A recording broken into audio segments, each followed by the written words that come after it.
The janitor's trembling hands couldn't stop shaking as the water from his mop bucket splashed across the CEO's desk right onto her open laptop. For a second, the whole world seemed to stop breathing. The only sound was the soft drip of water on the polished wood, echoing like a clock counting down to disaster. Ryan Malik froze, his heart pounding so loudly it drowned out the silence. Across the desk, Alicia Gray, the powerful, unyielding CEO of Bravencorp, slowly looked up, her eyes sharp enough to cut through steel. Her gaze fell on the water, then on the man standing before her in a wrinkled janitor's uniform, holding a mop like a guilty child holding a broken toy. Ryan's voice quivered. I'm so sorry, ma'am, I didn't mean," but before he could finish, the screen of her sleek laptop flickered, sparks of static flashing as the system tried to survive. Then it froze. On the display, a file was still open, its title clear and haunting. Personal file, adoption search. Alicia's breath caught. Her hand shot forward, slamming the laptop shut as though trying to bury the words back where they came from. But it was too late. Ryan had seen it. The powerful CEO, feared by every employee, who seemed to have everything, was hiding a heartbreak she didn't want anyone to know. Her voice was low but trembling. "Get out," she whispered. "Please, ma'am, it was an accident, I didn't mean to." "I said get out." Ryan flinched as her voice rose, not in anger but in pain.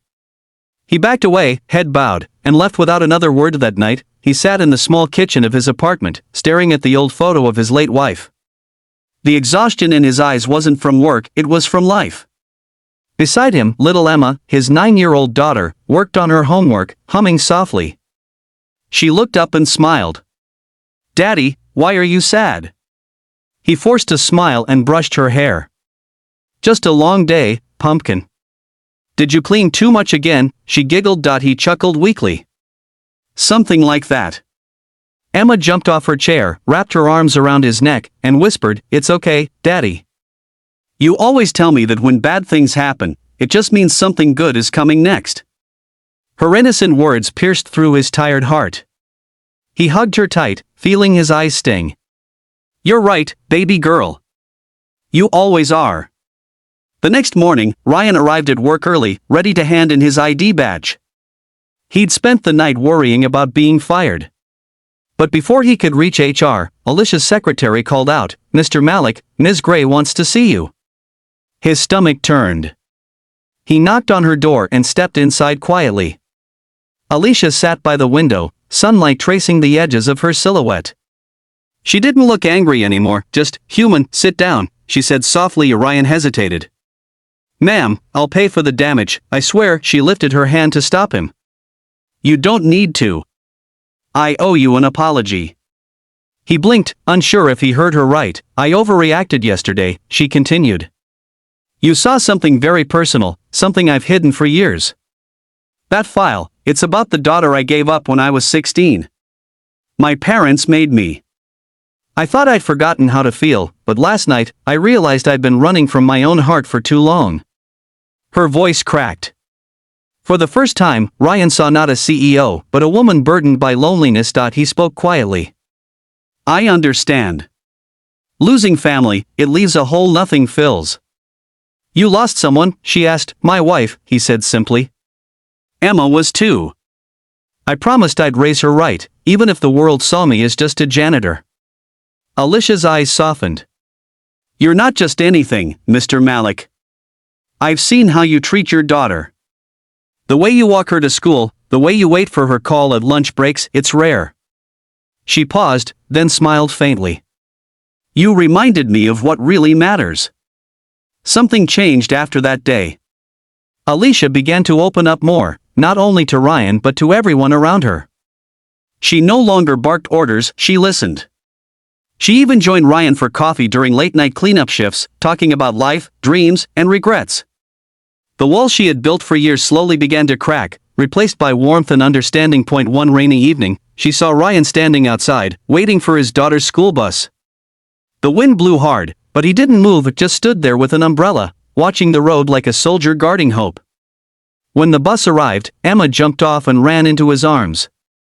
Alicia watched from her car, something breaking open inside her. She saw love in its purest form, the kind she'd lost long ago. Weeks turned into months. Emma grew fond of Alicia, calling her Miss Gray and often drawing pictures for her. One day, Emma asked innocently, "Miss Gray, why don't you have any kids?" Alicia froze, her throat tightening. She knelt beside her and whispered, "Maybe one day, I'll be lucky enough to meet someone as wonderful as you." That night, Alicia opened her old file again, the one Ryan had accidentally revealed. She looked at the details of her long-lost daughter and felt the ache of years gone by. But for the first time, she didn't feel entirely alone. A few weeks later, Bravencorp hosted its annual charity gala. Cameras flashed, the rich mingled, and Alicia stood at the podium. But this time, her voice carried something different. "Heart, I used to believe success meant power," she said, her eyes sweeping the crowd. "But someone once reminded me that true strength lies in kindness. Tonight, I'm creating a foundation for single parents working tirelessly to build better lives for their children. It's called the Malik Foundation." The audience erupted in applause.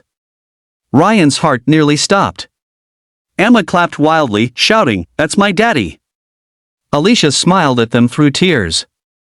"Some people clean floors," she said, her voice trembling, "but some clean hearts." After the event, she approached Ryan quietly. "You changed me, Ryan. You and Emma. That day you spilled water on my laptop, I thought it was a mistake. But now I know it washed something inside me clean." He smiled, tears glistening in his eyes. "Maybe we both needed a little spill to see what really mattered." She laughed softly. "I guess we did." As the lights dimmed, Emma tugged at her father's sleeve.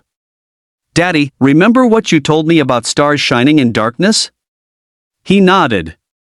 "Of course, pumpkin." She pointed at Alicia, who stood nearby, smiling warmly at them. Then she found her light too. Ryan looked at her, and for the first time in years, he felt peace. The janitor, the CEO, and a little girl who believed in stars had taught each other something that no money, power, or title ever could. Sometimes the biggest miracles come from the smallest mistakes. The story that began with spilled water ended with healed hearts, proving that even in life's darkest corners, compassion can shine brighter than any success. And sometimes, fate doesn't break us to destroy us, it breaks us to help us find where we truly belong.